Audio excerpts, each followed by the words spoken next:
Hare Krishna, Namaste, Chapter 18, Sloka 66, Part 57. Sarva-dharmān parityajya, ekaṁ śaraṇaṁ vraja, ahaṁ sarva-pāpebhyo, mokṣayiṣyāmi śucaḥ. Abandon all varieties of religion and just surrender unto me. I shall deliver you from all sinful reactions. Do not fear. In past few sessions, we learnt about Pancha Samskara, which involves 5 sacraments. 1. Tapa, marking of Lord's names or Lord's weapons, symbols on the shoulder. Committing to follow the 4 regulative principles. No meat eating, no intoxication, no illicit sex, no gambling. Number 2. Pundra, wearing tilak on 12 parts of the body by chanting the 12 names of Vishnu. Number 3. Nama, receiving spiritual name Dasa Nama and receiving Hare Krishna Mahamantra. Number 4. Mantra, receiving the Gayatri mantras. And lastly, number 5. Yaga, getting to start the deity worship. Within Gaudiya Vaishnava Sampradaya, this is done in 2 parts, technically called as first initiation or Nama Diksha and the second initiation or Mantra Diksha. The disciple who has shown his sincerity, eligibility, will be given Mantra Diksha, second initiation into Gayatri Mantras. These 2 initiations either can be done by same guru or different gurus. Within the Sampradaya, one who initiates a disciple into holy name is called Nama Guru, and he who initiates a disciple into Gayatri Mantra is called as Diksha Guru. For those who are interested to know more details of mantra initiation and to know more about the meaning of Gayatri, importance of initiation, difference between Nama and Mantra Dikshas, especially those who are inclined or planning to take second initiation, there is a classic book called the Gayatri Book, written by His Holiness Sachinandana Swami, one of the disciple of His Divine Grace A.C. Bhaktivedanta Swami Prabhupada. It is highly recommended to study that book to understand the details of second initiation, Mantra Diksha. In other tradition, Vaishnava traditions, the Pancha Samskara is one ceremony. And of course, as we had mentioned earlier, the mantras varies as well. By getting initiated, one get formally connected to the spiritual lineage of a particular school of thought, where one's spiritual journey begins. When a disciple accepts to follow the vows and other details by falling at the feet of Guru, it is recognized as Atma Samarpanam, that is, surrendering one's Atma itself. And this is followed within all the Vaishnava traditions. This formal process of Diksha substantiates the relationship not only between disciple and Guru, but between disciple and Krishna as well. Srila Prabhupada once expressed this idea in a simple and convincing way. Second initiation means he is recognized. Now he has become a fully competent Vaishnava.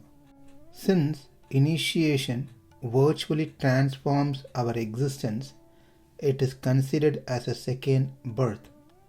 Srila Sanatana Goswami confirms this in Hari Bhakti Vilas, Yata Kanchanatam Yati Kamsyam Rasa Vidhanatah Tata Diksha Vidhanena Dvijatvam jayate nirnam. As bell metal, when mixed with mercury, is transformed to gold, a person, even though not golden pure, can be transformed into a dvija, a brahmana, simply by the initiation process. But one should not consider oneself as golden pure. Initiation is not an isolated event taking place only at the time of the Diksha ceremony. It is not that after initiation we have nothing to do. We have in the past session discussed many things about the qualification and expectations of those who surrender. So initiation is rather an ongoing process and is only complete when we have achieved full surrender. Therefore, Srila Prabhupada often referred initiation as the beginning of spiritual life. So one should not think initiation is all and done. It's not like attaining a position. It is a commitment that one makes to be surrendered to Guru and Krishna. That means one's life changes from how it was viewed and lived earlier to initiation. The initiation ceremony is compared to the wedding ceremony. Husband and wife not begin their relationship during the marriage ceremony. Rather, the marriage ceremony recognizes and formalizes a relationship that had begun some time before. The initiation ceremony serves to formalize an already existing relationship between Jivatma and Paramatma.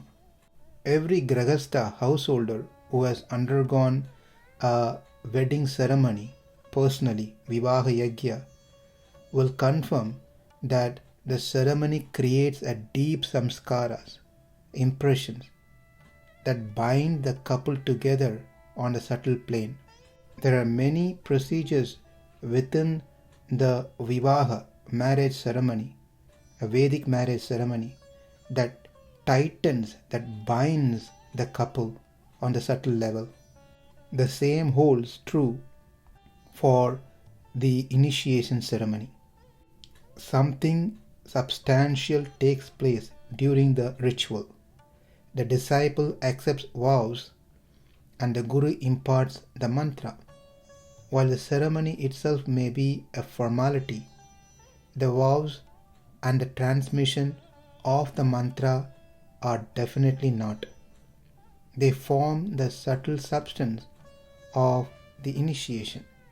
At the time of mantra diksha, the Guru will impart both the mantra's inconceivable potency along with his own experience in chanting it. This process is adrishtam. Adrishtam means which cannot be perceived, physically seen, cannot be seen, nor intellectually explained. It has to be experienced over the period of time. It is not that when the Guru imparts the mantra, the disciple gets some sort of sensation or mystic power or the third eye opens. In the Vaishnava tradition, none of those things are appreciated. Rather, the initiation process is experienced by the disciple to the degree that he surrenders. And that experience is a connection between the Jivatma and Paramatma through the via media of one's Guru. Getting back to the analogy of comparing the wedding ceremony with initiation ceremony, the Vivaha, the marriage, the wedding ceremony plays a major role in householder's life. One get engaged in yaga, dhana, aditi puja and proper deity worship only after one gets married. Therefore, both the birthdays as well as marriage days are remembered to show their gratitude of being able to perform such religious acts, dharma. Of all the ashrams, Grahastha ashram is considered the best because it serves the other three ashramas, brahmachari, vanaprastha and sannyas. This is also confirmed by Bharata in Valmiki Ramayana. He said this to Lord Ramachandra, who was in Chitrakuta, who refused to return back to Ayodhya. Bharata said, Chaturnam ashramanam hi garhasthyam shreshtam ashramam. O Rama, the knower of righteousness, the great sages and rishis, the knower of what is right, indeed tell that the life of Grahastha, householder, is the noblest of all the four stages of life. How can you abandon it? The four stages are brahmacharyam, grahastha, vanaprastha, sannyasa. Therefore the point is, Grahastha ashram is glorious if it is led in a proper mood. At the same time, it is two-edged sword. One must be careful how one leads Grahastha ashram. Those who take up Grahastha ashram must work together for their spiritual progress. Ideally, both husband and wife get up early and get engaged in deity services. Then they chant prescribed number of rounds. They worship Tulasi. They hear or read daily scriptures like Srimad Bhagavatam, Bhagavad Gita, Ramayana, so forth. And they prepare bhoga, food, offer it to Krishna, and then honor the prasadam. They perform charity with joy. They provide their service to the temple and the community. They serve the devotees, Vaishnavas. Grahastha ashram is the only ashram which is allowed to earn wealth. The wealth that is earned must be used in Krishna's service. So the vivaha is very glorious if one understands the purpose behind getting married. Nevertheless, the vivaha that happens is sharira vivaham. One body is getting tied to another body. In this life, she is my wife, he is my husband, this is my child, this is my father, I am his son. All the relationship that we currently have is completely based on our body, the current body. When this body falls, the relationship drops because the Atma takes another new body and develops new relationship, new father, new mother, new brothers, sisters, husband, wife, children. So all the relationship that related to the body is not of our choice. It simply happens or based on our previous karma. Whereas Atma Vivaha is not based on body. Irrespective of what body we have, whether a man's body or a woman's body, when one Atma gets married to another Atma, then it is said to be Atma Vivaham. This Atma Vivaha ceremony is different from Sharira Vivaha ceremony, but both leads to uniting two entities. One is based on just body, the another one is based on Atma. As per the Vedic school of thoughts, marriage means two opposite genders coming together to lead a combined life for the purpose of dharma. And the highest dharma is Krishna himself, that is, leading a Krishna conscious life. When we say marriage is between two opposite gender, That means a strī marries a purusha, a woman marries a man, not a strī marries a strī or purusha marries a purusha. Why? It's simple. Marriage is done for dharmanushthanam, to practice dharma, to execute dharma. For a man to perform dharma, yaga, yajna, dhana, etc., one must have wife. That is what Shastra says. And also having offspring is part of grahastha ashram.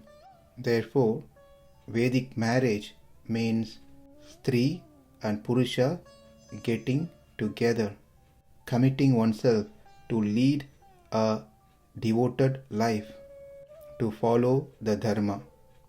Like how a strī is not married to another strī, a purusha is not married to another purusha, because it is anyaya, it is not nyaya, it is not logical, it's illogical. We are talking from the Vedic perspective, what scripture says, without getting into the discussion of what's happening currently in the world. The point that is being driven here is marriage is between a man and a woman. Similarly, a jivatma being married to another jivatma is also not a right thing. It is anyaya. It is not nyaya. It is true that Atma is present within men's body and Atma is present within woman's body. That doesn't mean a woman and man cannot marry. From the bodily perspective, they are different, therefore they can marry. But when we only focus on the Atma, not on the body, then like how a strī cannot marry a strī, a purusha cannot marry a purusha, likewise an Atma cannot marry to another Atma.